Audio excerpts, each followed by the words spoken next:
Welcome to Pindar Poetry. We hope you learned something new. You start by opening settings and navigating to network and internet or connections, depending on your phone. Once there, tap Data Usage, then choose Mobile Data Usage or App Data Usage to see per app consumption. This is where you act.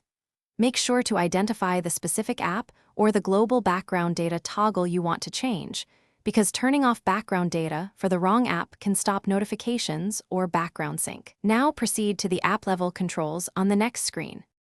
You select the target app from the list and tap into its data settings. This is the control point. Toggle off background data or choose Restrict Background Usage.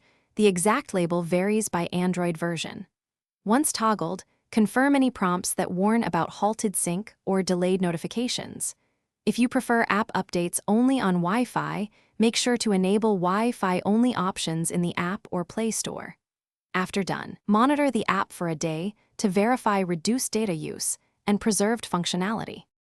You can also enable Data Saver mode system-wide to restrict most background activity. Go to Settings Data Saver and switch it on. Once done, restart the device if the new rules don't appear to apply right away. Reboot often forces the system to reevaluate permissions. If critical apps stop notifying or syncing, make sure to re-enable background data just for those apps or add them to the Data Saver whitelist.